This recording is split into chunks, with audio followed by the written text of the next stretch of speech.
Hi, I'm E.D. Lewis and welcome back to my channel, E.D. Lewis Reviews, back with another nocturnal review. So, for this review, I am doing the Amityville Horror by Jay Anson, and it was published in, I think I remember the date, but let me double check.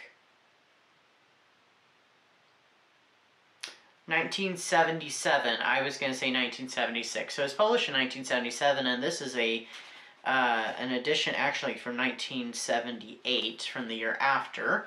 But here we are. Here's the cover. And it is about the Amityville Horror, the experiences of the Lutz family. Now, I know this is a controversial subject matter, and we're not going to talk about the validity.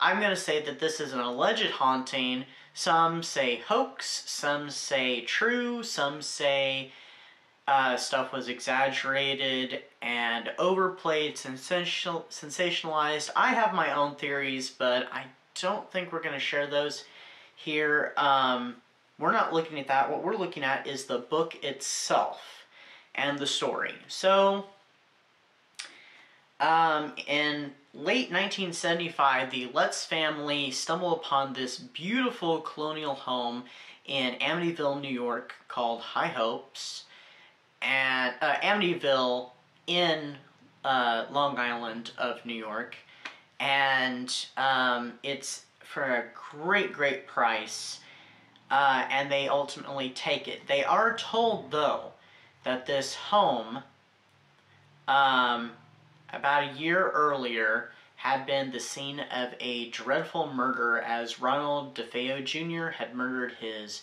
parents and his siblings. I believe it was 6 people total in the house, in their beds at night.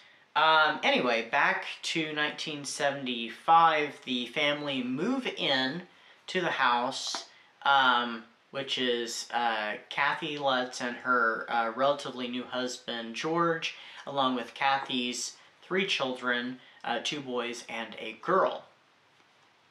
So they move into this house, but they only end up staying 28 days as they start experiencing all sorts of mysterious occurrences, beginning with a priest who comes and blesses the home and starts sufferings from bizarre supernatural occurrences. The family itself go through a crucifix that is overturned on a wall, toilets that start being, turning black on the inside, green ooze that seems to seep from the walls, a mysterious room, extreme cold, a demonic pig.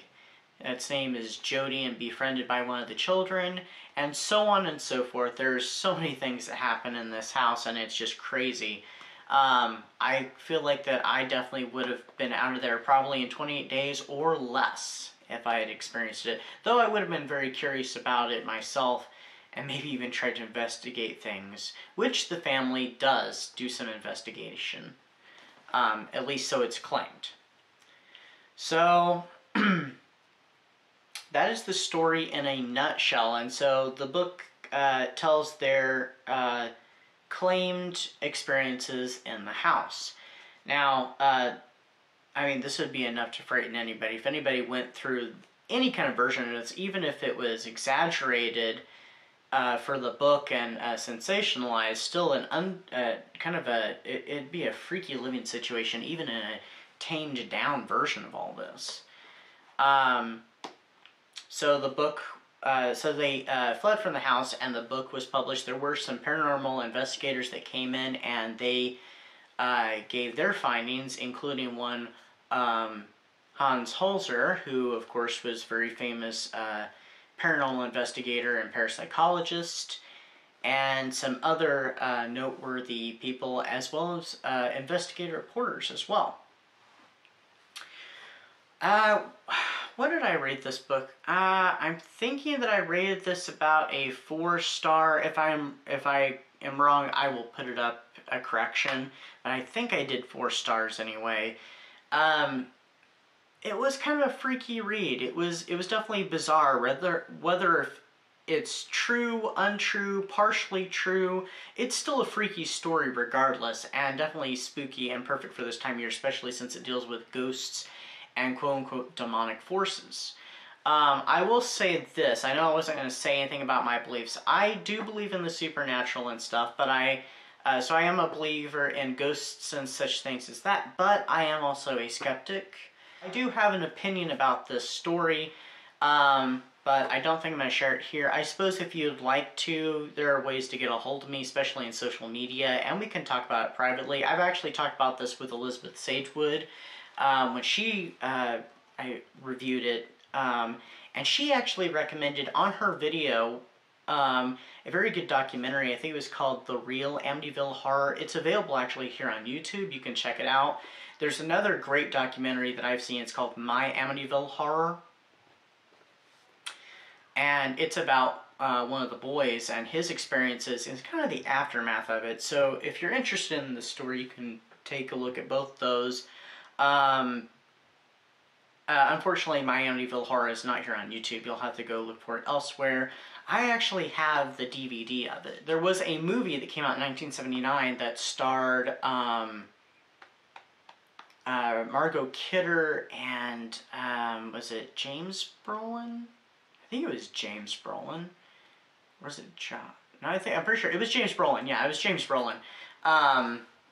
And it's a pretty good adaptation. It does change some things. It changes the names of characters. It does drop some things, rearrange things, and it does heighten the drama quite a bit. So it makes it, it's definitely more dramatic, more cinematic. So I would definitely check it out. And there is a remake with Ryan Reynolds from 2005. It's not as good as the original, but it definitely kind of takes it, I think, a little more from more psychological. And it does take some inspiration from Hans Holzer's theories, which I'm not going to say what they are. It doesn't use them exactly, but it takes some inspiration from his theories anyway. And, yeah, and it has a young Chloe Grace Moretz in, like, her first movie ever, so that was pretty cool to see. And, of course, there are many movie, not adaptations, but there are many movie spin-offs because there's a whole franchise, and there's even some public domain. Well, I mean, Amityville Horror itself is pretty much the house and the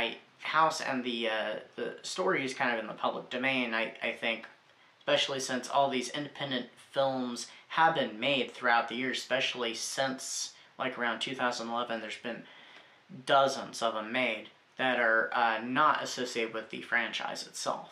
But anyway, so I would highly recommend this if you're interested in reading a spooky read about ghosts and alleged hauntings. This is another great one, and that's what I've got for you in this review. Also, make sure that you check out Lurking in the Dark. It's a new HorrorTube anthology featuring many of your favorite HorrorTubers in 24 chilling tales. And this also includes poetry, and there's some illustrations in it too.